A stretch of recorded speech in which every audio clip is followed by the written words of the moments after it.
We managed to time our visit very well. The big traditional festival was just about to get started.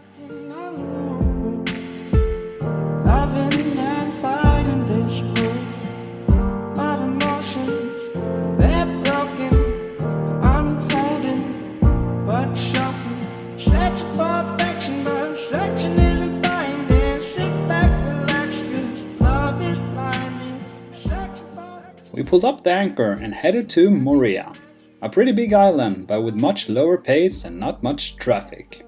Perfect to explore by bicycle.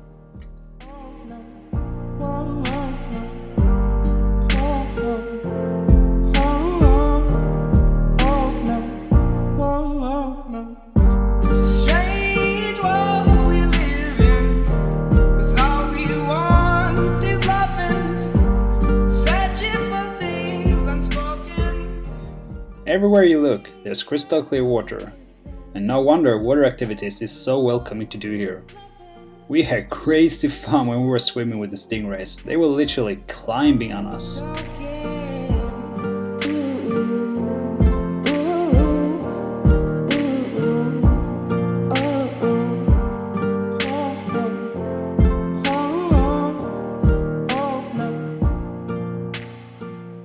Although Bora Bora isn't our favorite, it's a pretty island, and this close we wanted to give the opportunity to Angie and Nesra to have visit this famous luxury resort island. Just like in any French territory, you will find baguettes everywhere. Looking west, we have Cook Islands 500 miles away, and we were aiming for Aitutaki. This island has a shallow passage only allowing boats with no greater draft than 6 feet. We were lucky to be the only boat in the small pool, although it's big enough for a couple of boats more. We anchored and tied lines to the palms on shore. From the celebration in Tahiti, we now timed it just as well here in Aitutaki. Big dance shows and other entertainments.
Since 1995, growing up, same street, you, me, my ride or die. We did not find any amazing snorkeling here, but we found super nice beaches and islands with shallow waters. A dream for kitesurfers, I guess. But you're still in my heart, yeah. Call you up, how you been? Can we play rewind? Those other guys you choose, they don't care, no, like I do. I've been waiting on you. Oh, oh. I've been waiting on you for so long, and it's killing me to see you there with a broken heart. If you knew, I've been waiting on you. Next destination, the world's smallest country with 1600 people, Niue. This country's internet domain .nu is a very popular domain in Sweden, where it means .now. The island is one of the biggest coral islands in the world. The coast is very rough and the terrain consists of limestone. The island does not have a real harbor. Supply ships uses a mooring and the supply is then unloaded to a smaller boat. For us cruisers, we need to use a dinghy crane to lift it up on the wharf, and sometimes it can be a little bit tricky when the swells are coming in. Niue is really something different from what we had seen so far in the Pacific. So much rougher, but very beautiful in a different way. The people here was just as nice as we used to in Polynesia. We explored many sites with caves, arches and other limestone formations and creations. It's hard to see how the island still can be this green and how it can grow with so much limestone around.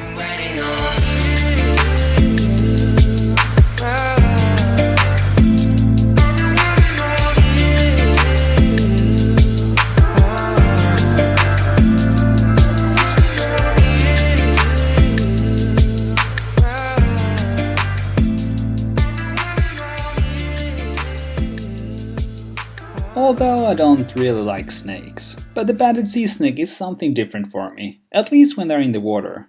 We had heard it sometimes could be possible to see hundreds of sea snakes here, but the 10 to 15 we saw was good enough. The visibility here in the waters around Niue is incredible. 100 feet is not very uncommon. About 230 miles straight west you will find one of the 4 island groups in Tonga, Vavau. We were here 5 years ago on our first boat and had a crazy cool swim with the humpback whales. Andy and Ezra went on a whale watching tour and got to see some.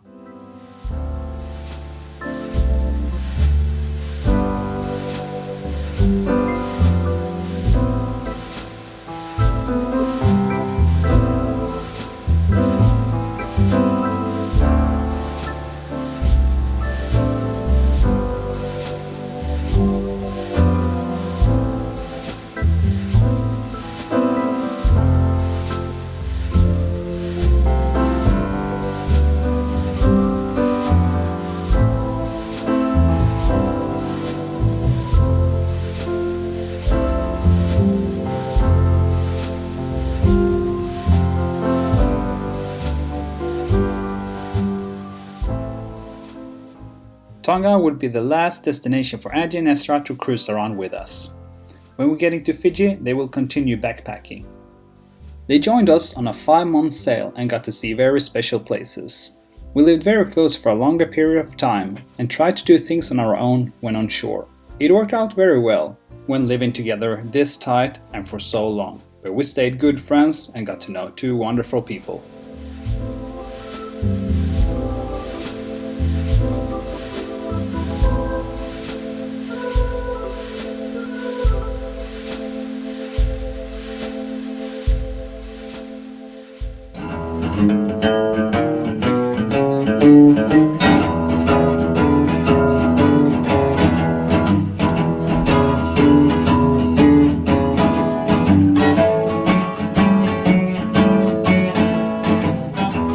After 4 days on the ocean, we pulled into Savu Savu.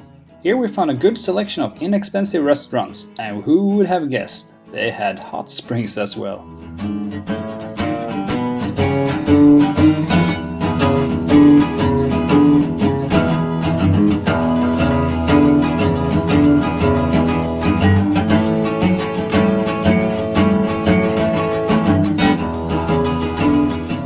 We continued south and stopped at the island Dravuni, north of Kandavo. We were the only boat in the anchorage and got to know some locals here. We did the Sevu Sevu ceremony and had an evening with loads of kava drinking. And no, it's not the kava you think. This is not made from grapes. This is from roots in the ground. The island Dravuni, or Ndravuni like the Fijians say, is pretty small with only 1 village. Some of the people here are working on a luxury resort on a neighboring island. The scuba diving and snorkeling in Fiji is world class. We saw lots of healthy coral and colorful fishes we haven't seen elsewhere.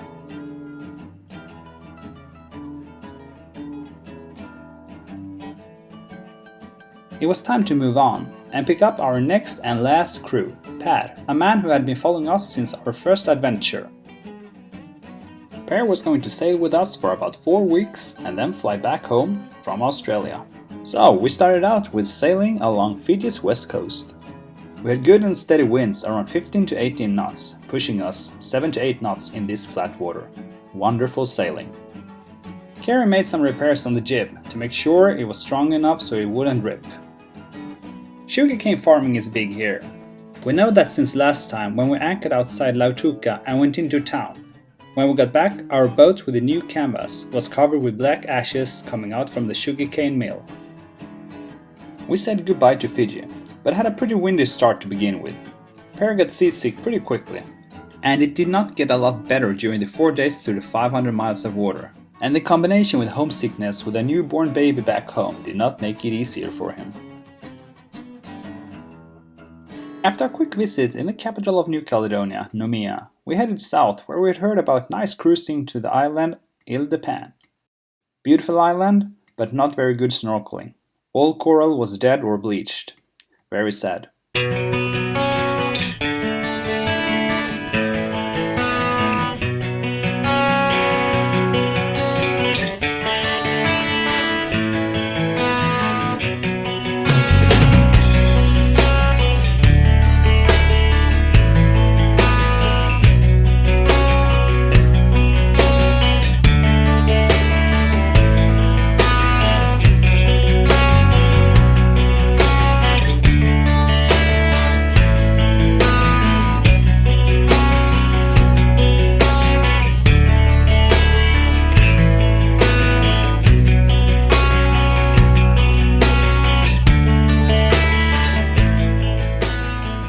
This was Per's last sail on our boat Happy. It was also more or less the last one for me and Karen. We pulled into port in Brisbane, Australia, and moored in the center of the city, just next to the botanical garden. Amazing location. Both Karen and Per flew home. Me and myself had lots of work ahead of me. Doing a refit on the boat with new non-skid paint, varnish work, minor repairs, new ceiling, and new floor. But the boat came out looking like new.